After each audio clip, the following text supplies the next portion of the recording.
కొత్త కథలోకి స్వాగతం. ఈ కథ పేరు గుణపాఠం. రచన తురగా మోచర్ల జయశ్యామల గారు. చదువుతున్నది దేవి. చూడగానే ఒక లైక్ తప్పకుండా చేయండి ఫ్రెండ్స్. హలో సుమిత్ర గారు, జస్ట్ ఎ మినిట్. ఏమిటంత వేగంగా వెళ్ళిపోతున్నారు? తలంచుకొని చకచకా నడుస్తున్న సుమిత్ర ఈ పలకరింపు కాగి తలెత్తి చూసింది. ఎదురుగుండా విశ్వనాథ్. సుమిత్ర, విశ్వనాథ్ ఒకే ఆఫీస్లో పనిచేస్తున్నారు. ఆడ మగ అన్న భేదం లేకుండా చిరునవ్వు చిందుస్తూ అందరితోటి కలివిడిగా మాట్లాడతాడు. తనకేసి చూసిన సుమిత్ర వంక చిరునవ్వుతో చూశాడు విశ్వనాథ్. సుమిత్ర కొంచెం నొసరి చిట్లించి, ఏంటి పిలిచారు అని అడిగింది. అబ్బాయి ఏం లేదు, అంత అర్జెంటుగా ఇంటికి వెళ్ళిపోవాలా అని అడిగాడు. సుమిత్రకు విశ్వనాథం వాలకం చిరాకు అనిపించింది. ఎందుకలా నవ్వుతాడు? పైగా నడి రోడ్డు మీద నిలబెట్టి ఇంటికి వెళ్ళాలా అని అడిగితే ఏం చెప్తుంది? ఇంటికి కాక ఎక్కడికి వెళ్తారు? అడిగేదేమిటో అతనికైనా అర్థమవుతోందా లేదా? చిరాకు పైకి కనిపించకుండా జాగ్రత్త పడుతూ, మీరు అడిగేది బాగుంది, ఆఫీస్ వదిలాక ఇంటికి కాక ఎక్కడికి వెళ్తారు అంది. అవుననుకోండి, కానీ మిమ్మల్ని ఒక కోరిక కోరతాను, కాదనకూడదు. ఈసారి సుమిత్ర తెల్లపోయింది. తను ఆఫీస్లో చాలా రోజులుగా వర్క్ చేస్తోంది. సాధారణంగా ఉద్యోగం చేసే ప్రతి ఆడపిల్ల ఎదుర్కొనే సమస్యలే ఎదుర్కొంటోంది రోజు. ఆఫీస్లోనూ బయట ఎన్నో రకాల చూపులు, ఆ చూపుల్లో ఎన్నో రకాల భావాలు, ఎన్నో పుల్లవిరుపు మాటలు, మరెన్నో వంకర నవ్వులు. వీటన్నిటిని అధిగమించి ఒక్కొక్క రోజు గడపడం బ్రహ్మ ప్రళయమే అవుతుంది. ఆడపిల్ల ఉద్యోగం చేస్తోందంటేనే అలుసు, హేళనలు. ఎప్పుడు మారుతుందో ఈ వ్యవస్థ? సుమిత్ర మాట్లాడకుండా ఏదో ఆలోచిస్తూ ఉండడం చూసి, చెప్పండి, మీకు అభ్యంతరం లేదంటే చెప్తాను అన్నాడు విశ్వనాథం. సుమిత్ర నవ్వింది సన్నగా. మీరు అసలు విషయం చెప్పడం లేదు. మాట తీసుకోకుండా చెప్తే మీరు కాదంటారేమోనని. అంటే కోరరాని కోరిక కోరుతున్నారన్నమాట. ఈసారి నవ్వింది సుమిత్ర. మీరు భలే నవ్వుతారండి అనేసి నాలిక కరుచుకున్నాడు విశ్వనాథం. సుమిత్ర సీరియస్గా చూసింది. చూడండి, మీరు అడగదలుచుకున్నది ఏమిటో అడిగేయండి, నేను తొందరగా వెళ్ళాలి. అదిగో మీరప్పుడే సీరియస్గా అయిపోయారు. మాటిస్తే సుమిత్రను పూర్తిగా చిరాకు పరిచింది. ఏమిటి మనిషి అని అనుకుంటూ, మీరు అనవసరంగా తాత్సారం చేస్తున్నారు. మీరు అడిగేది ఏమిటో తెలియకుండా మాటివ్వమంటే ఎలా కుదురుతుంది? ఒకవేళ చెయ్యలేని పరిస్థితి, అదిగో మీరు అలా అనొద్దు, మీరు ఒప్పుకుంటేనే చెప్తాను. సుమిత్రలో కోపం రాజుకుంది. విశ్వనాథం అంటే ఆ రోజు ఆ క్షణంలో అసహ్యం వేసింది కూడా. వచ్చే పోయే వాహనాలతో, మనుషులతో రోడ్డంతా సందడిగా ఉంది. శీతాకాలం అవడం వల్ల లోకాన్ని చిరు చీకట్లు అలముకుంటున్నాయి. ఎంత తొందరగా అతన్ని వదిలించుకుంటే అంత మంచిది అని అనుకుంది సుమిత్ర. చెప్పండి ఏమిటో అని అడిగింది. మీరు విశ్వశాంతి హోటల్కి నాతో రావాలి. ఆశ్చర్యంగా చూసింది కళ్ళు పెద్దవి చేసి. ఏమైనా విశేషమా? ప్రమోషన్ వచ్చిందా? లేక బర్త్డే పార్టీయా? ఏమీ లేదు, ఊరికే సరదాగా మీతో వెళ్ళాలని ఉంది, అందుకని తడుముకోకుండా చెప్పాడు విశ్వనాథం. లోపల ఆశ్చర్యపోతూనే విత్ ప్లెజర్ అంటూ అంగీకరించింది. ఆమె అంగీకారంతో ఏనుగెక్కినంత సంబరపడిపోయాడు విశ్వనాథం. ఆ ఆనందంలో మాటలు తడబడుతూ ఉంటే, థ్యాంక్ యూ అన్నాడు. No mention. అసలు ఇంతకీ ఎన్ని గంటలకు ప్రశ్నించింది సుమిత్ర. చూసారా, మీరు ఒప్పుకున్నారన్న ఆనందంలో అసలు సంగతే మర్చిపోయాను. రేపు సాయంత్రం ఆఫీసు వదలగానే 5:30 కల్లా వచ్చేయండి. అసలు ఆఫీస్ నుంచి సరాసరే వెళ్దాం. మీరు అంగీకరించరేమోనని హడిలిపోతూనే అడిగాను సుమండి. విశ్వనాథం ఇంకా ఏదో చెప్పబోతుంటే మధ్యలోనే అందుకుంది సుమిత్ర. వస్తానన్నానుగా, ఆ సుత్తి మానేయండి, ఇది నలుగురు నడిచే వీధి అంది నెమ్మదిగా సుమిత్ర. ఓకే, మరి నేను వెళ్తానే అంటూ ముందుకు దూసుకుపోయాడు విశ్వనాథం. నవ్వుకుంది సుమిత్ర. సుమిత్ర ముందుకు కదిలింది. నడిచి ఇల్లు చేరేసరికి బాగా చీకటి పడిందేమో. ఇంటి దగ్గర తల్లిదండ్రులు, అక్కయ్య కంగారు పడతారని రిక్షా బేరం ఆడుకుంది. రిక్షాలో ఎక్కి కూర్చున్నాక సుమిత్రకు అనేక ఆలోచనలు చుట్టుముట్టుకున్నాయి.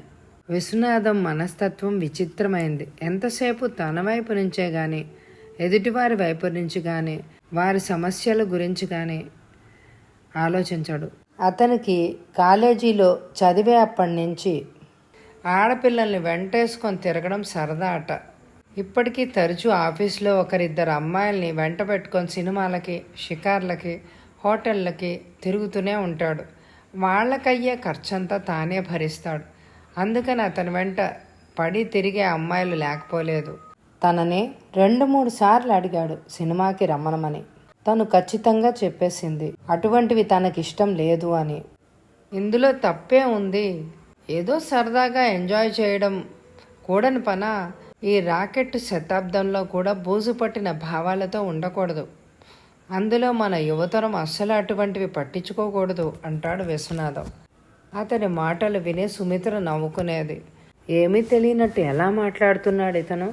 తానేదో పెద్ద ఆదర్శవాది, తానెంతో సంస్కారవంతుడు అనుకుంటాడు. తాను హిమాలయాలంత ఎత్తు పెరిగిపోయినట్లు, మిగతా వారు పెరగనట్లు మాట్లాడతాడు. ఎందుకండి అంత భయపడతారు? మనమేం తప్పు చేయడం లేదు కదా.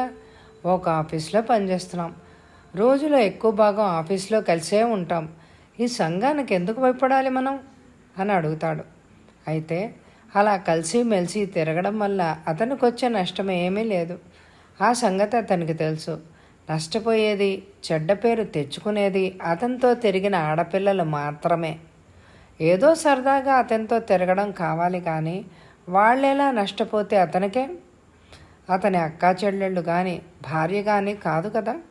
ఆఫీస్లో ఇంత ఫార్వర్డ్గా మాట్లాడేది అతను ఒక్కడే. కానీ అతను బ్రహ్మచారి కాడు. సంవత్సరం క్రితం సలక్షణంగా ఉన్న అమ్మాయిని దండిగా కట్న కానుకలతోనే వివాహం చేసుకున్నాడు. అతని భార్య కరుణ మరీ అందగత్తేం కాదు, అనాకారి కాదు, చూడగానే ఆకర్షించే రూపం. విశ్వనాథ్ వివాహానికి ఆఫీస్లో తమ స్టాఫ్ అంతా వెళ్ళారు. ఇన్ని కబుర్లు చెప్పే విశ్వనాథం భార్యను గురించి పొరపాటును కూడా ఒక్క మాట చెప్పాడు ఎవరితో. రాకెట్ యుగంలో ఉన్నామని చెప్పే విశ్వనాథం అమ్మాయిలను వెంటేసుకుని షికార్లకి, సినిమాలకి సరదాగా తిరగాలనుకునే విశ్వనాథ్ భార్యని తను లేకుండా ఇంటికి గడప దాటనివ్వడు. ఎప్పుడైనా ఎవరైనా వస్తే ఆమెను పరిచయం కూడా చేయడు. ఎప్పుడో విశ్వనాథం చెల్లెలు కాలేజీలో చదువుతుండగా ఎవరో రౌడీ చెల్లెల్ని ఏదో అన్నాడని అతన్ని పట్టుకొని ఎంత చిత్తుగా కొట్టింది. జేమ్స్ బాండ్ లాగా తానెంత సాహసం చేసింది. రకరకాలుగా వర్ణించి వినని వాడిదే పాపం అన్నట్లుగా చెప్తాడు. అటువంటిది వివాహమై పరాయి స్త్రీలతో సరదాగా తిరగాలని, జల్సా చెయ్యాలని ఆ కోరికలెందుకో ఆ రోడ్డు మీద ఎంతసేపు నిలబడతాడోనని ఒప్పుకుంది. కానీ తనకు అతనితో వెళ్ళడం అంటే ఇష్టమే ఉండదు. ఏమైనా సరే అతనికి ఒక గుణపాఠం నేర్పాలి అని నిశ్చయించుకుంది సుమిత్ర. అయితే అతనికి గుణపాఠం ఎలా నేర్పాలి, ఏ విధంగా ఉండాలి అని ఇల్లు చేరే వరకు ఆలోచిస్తూనే ఉంది. తీరా రిక్షా దిగి ఇంట్లో కాలు పెడుతూ ఉంటే ఒక మెరుపు లాంటి ఆలోచన మస్తిష్కంలో మెరిసింది. అవును, అలాగే చెయ్యాలి అని అనుకుంది ఉత్సాహంగా. మీరు ముందు వెళ్ళండి, నేను ఇంటికి వెళ్ళొస్తాను అంది ఆఫీస్ నుంచి బయటకు వచ్చాక సుమిత్ర విశ్వనాథ్తో. మళ్ళీ ఇంటికెందుకు అని అడిగాడు విస్మయంగా విశ్వనాథం. అబ్బే మరేం లేదు, కాస్త నీటుగా తయారై వద్దామని సుమిత్ర సన్నగా నవ్వుతూ చెప్పింది. సరే అలాగే కానివ్వండి, మీకోసం అక్కడ ఎదురు చూస్తూ ఉంటానే, తొందరగా రండి అంటూ చెప్పాడు విశ్వనాథం. సుమిత్ర అలాగే అంటూ తలూపుతూ వెళ్ళిపోయింది. విశ్వనాథం చంద్రమండలానికి వెళ్ళి వచ్చినంత విజయ గర్వంతో కాలరు సవరించుకొని నవ్వుకున్నాడు. సుమిత్ర కాక మరో 3 అమ్మాయిలు పనిచేస్తున్నారు ఆఫీస్లో. ఒక ఆమె వివాహిత, మరొక 2 అవివాహితులు. అందులో వసుంధర విశ్వనాథ్ అంటే పడి చస్తుంది. అతడు ఎక్కడికి రమ్మంటే అక్కడికి వెళ్తూ ఉంటుంది, పిలిచిందే తడవుగా. అందుకే ఆఫీస్లో అందరూ ఆమెను అవహేళనగా చూస్తూ మాట్లాడుతూ ఉంటారు. అలాగే సుమిత్ర ఆఫీస్లో చేరిన కొత్తల్లో విశ్వనాథం కల్పించుకొని మాట్లాడబోయేవాడు. సుమిత్ర అవకాశం ఇవ్వలేదు. విశ్వనాథ్ తనతో టీకి రమ్మనమని పిక్చర్కి రమ్మనమని ఆహ్వానించిన మర్యాదగానే తిరస్కరించింది. అయినా అతను మళ్ళీ రమ్మనమని అడగడంతో అతనికి ఒక గుణపాఠం నేర్పాలని గట్టిగా నిశ్చయించుకుంది. విశ్వనాథ్ విశ్వశాంతి హోటల్ చేరుకున్నాడు ఖాళీ నడకనే. ఆఫీస్ నుంచి అక్కడికి చేరేసరికి పూర్తిగా అరగంట పట్టింది. లోపలికి వెడుతూ ఈసరికి సుమిత్ర వచ్చేస్తూ ఉండుంటుంది అని అనుకున్నాడు. చాలా పేరున్న పెద్ద హోటల్ అది. లోపలంతా చాలా కోలాహలంగా ఉంది. ఉదయం ఆఫీస్కి వెళ్లే ముందే ఇక్కడికి వచ్చి ఫ్యామిలీ రూమ్లో 2 కుర్చీలున్న ఒక టేబుల్ రిజర్వ్ చేయించాడు. ఈ విషయం సుమిత్రతో చెప్పాడు. ఫలానా చోట అని, అక్కడే ఎదురు చూస్తాను మీకోసం అని కూడా అన్నాడు. లోపలికి అడుగు పెడుతూనే తెల్లబోయాడు. ఎవరో స్త్రీ కుర్చీలో అటు తిరిగి కూర్చుంది. జడ కుర్చీ పైనుంచి వేలాడుతోంది నల్ల త్రాచులాగా. వీపుకు అటువైపు పెట్టి కూర్చోవడం వల్ల ఎవరైనది గ్రహించలేకపోయాడు. అంతలోనే అతనికి కోపం ముంచుకొచ్చింది. ఆ టేబుల్ ప్రత్యేకంగా తనకి కావాలని ఉదయమే చెప్పి అడ్వాన్స్ కూడా ఇచ్చేశాడు. ఇప్పుడు ఆమె ఎవరో వచ్చి కూర్చున్నారు, వెళ్ళి అడుగుతాను అని అనుకుంటూ విసురుగా వెనక్కు తిరిగేటంతలోనే ఓ ఆలోచన వచ్చింది అతని మస్తిష్కంలో. ఒకవేళ తనకన్నా ముందే సుమిత్ర వచ్చి కూర్చుందేమో. ఆ ఆలోచన రాగానే హుషారుగా లోపలికి అడుగు పెట్టాడు. అడుగుల చప్పుడు విని కూడా ఆమె తల తిప్పి చూడలేదు. విశ్వనాథం టేబుల్కి ఆ పక్కగా వచ్చి ఆమె మొహంలోకి చూశాడు. అంతే, అదిరిపడ్డాడు షాక్ తిన్నట్టు. ఆ కుర్చీలో కూర్చున్నామే అంతే ఆశ్చర్యంతో చూసింది విశ్వనాథని. నువ్వా నువ్వా అతని మాటలు తడబడ్డాయి. మీరా మీరా ఆమె స్వరం తొణికింది. ఎక్కడికెందుకు వచ్చావు? నీరసంగా కుర్చీలో కూర్చుంటూ అడిగాడు తీక్షణంగా. అతడి తీక్షణతను గమనించనట్టే ఉదయం మీరు ఇలా ఆఫీస్కి వెళ్ళారు, ఊరు నుంచి మా బావ వచ్చాడు సంతోషంగా చెప్తున్న భార్యను మింగేసేలాగా చూశాడు విశ్వనాథం. బావా? ఎవడు? కోపంగా అడిగాడు. అదేనండి, మా సీతాపతి మామయ్య కొడుకు సూర్యం. మీకు మన పెళ్లిలో పరిచయం చేయలేదు. నన్ను చూడ్డానికి ఊరి నుంచి వచ్చాడు. మీరు ఇవాళ ఆఫీస్ నుంచి ఆలస్యంగా వస్తాను, ఏదో పని ఉందని చెప్పారు కదా. మా సూర్యం బావకు నేనంటే చాలా ఇదిలేండి. ఇంట్లో ఎంతసేపు కూర్చుంటాం, సరదాగా ఏ హోటల్కైనా వెళ్ళి కాఫీ తాగుదాం రా కరుణ అన్నాడు. అతనిని నిరాశపరచడం ఇష్టం లేక కరుణ ఏదో చెప్పుకుపోతుంటే సిగ్గు లేక వెంటబడి వచ్చేసావు అంతేనా? కోపంగా ప్రశ్నించాడు విశ్వనాథ్. ఇందులో సిగ్గుకేముంది? రమ్మనమని పిలిస్తే వచ్చాను, తప్పేముంది? విశ్వనాథం కోపం పట్టలేక టేబుల్పై పిడికిలు బిగించి గట్టిగా కొట్టాడు. తప్పేముందా? ఆ వెధవగాడి వెనకపడి హోటళ్లకు తిరుగుతావా నా అనుమతి లేకుండా? పెళ్ళైన గాడిద పరాయి ఆడవాళ్ళని వెనకేసుకొని తిరగడానికి సిగ్గులేదా? వాడికి బుద్ధి లేదు, నీ బుద్ధి ఏమైంది? పరాయి మగాడి వెనకాల తిరుగుతావా? రాని చెప్తాను వాడి పని. అది హోటల్ అని కూడా మర్చిపోయి అరవసాగాడు ఆయాసపడిపోతూ ఆవేశపడిపోతూ విశ్వనాథ్. కరుణ ఏమీ మాట్లాడకుండా ఎంట్రన్స్ కేసి చూస్తూ కూర్చుంది. అతనిలో పేరుకుపోయిన సంస్కారాన్ని చూస్తోంది. అతనిలో ఎదురుగా లేని సూర్యం ఎడల కలుగుతున్న ద్వేషాన్ని చూస్తోంది. ఎదురుగా ఉన్న తన్నేం చేయలేని నిస్సహాయతలో పళ్ళు పటపటలాడించడం చూస్తోంది. ఇంతకీ వాడేడి అని అడిగాడు. వాడు ఎదురుగుండా లేని వ్యక్తిని ఎంత అసహ్యంగా సంబోధిస్తున్నాడో అనుకుంది. బయట పాన్ షాప్కి వెళ్ళినట్టున్నాడు అంది కరుణ. ఎంతసేపు అయింది? నాకు కనిపించలేదే. విశ్వనాథ్ కంఠంలో తీవ్రత ఏమాత్రం తగ్గలేదు. కరుణ అదేం పట్టించుకోకుండా ఆఫీస్ నుంచి ఆలస్యంగా వస్తా అన్నారు అంది. ఏ తొందరగా అనుకోకుండా ఇక్కడికి వచ్చేసానని బాధగా ఉందా? వ్యంగ్యంగా అడిగాడు. భార్యను అడిగాడే గాని తానెందుకు అక్కడికి వచ్చాడో గుర్తొచ్చింది అతనికి. చేతి వాచి చూసుకున్నాడు. అరగంట అవుతోంది. అంటే సుమిత్ర ఇంక వచ్చేస్తోంది. ఇక్కడ కరుణుందే, ఎలా వచ్చేస్తోందేమో. సుమిత్ర తను ఇలా హోటల్కు వచ్చామని తెలిస్తే, పోనీ సుమిత్ర ఇక్కడికి రాకుండా తనే బయటికి వెళ్ళిపోతే, మరి ఆ సూర్యంగాడు వచ్చి ఇక్కడ కూర్చుంటాడేమో. చాచా వెధవ అర్ధంతరంగా వచ్చి ప్రోగ్రాం పాడు చేశాడు. సూర్యం మీద మండిపోసాగాడు. అన్నట్టు మర్చిపోయాను, ఇందాక నేను ఇక్కడికి వస్తుంటే సుమిత్ర కనిపించింది. భర్త మొహంలోకి సూటిగా చూస్తూ అంది కరుణ. విశ్వనాథం మొహంలో రంగులు మారిపోయాయి. కరుణ ఊహించినట్టుగానే సుమిత్ర కనిపించిందా అని అడిగాడు ఆతృతగా. అవును, మీ ఆఫీస్లో పనిచేస్తోంది కదూ, ఇదేమిటో కాగితం మీకు ఇవ్వమని ఇచ్చింది అంటూ చేతి రుమాల్లో చుట్టి పెట్టుకున్న కాగితం తీసి భర్తకు అందించింది కరుణ. విశ్వనాథం త్వరగా విప్పి చదవసాగాడు. విశ్వనాథం గారికి, ప్లీజ్ ఎక్స్క్యూజ్ మీ, నేను మీరు కోరిన విధంగా హోటల్కి రావడం లేదు. స్త్రీ పురుషులు, అందులో ముఖ్యంగా అవివాహిత స్త్రీలు కలిసిమెలిసి తిరగడం అనేది మన సాంప్రదాయానికి విరుద్ధం.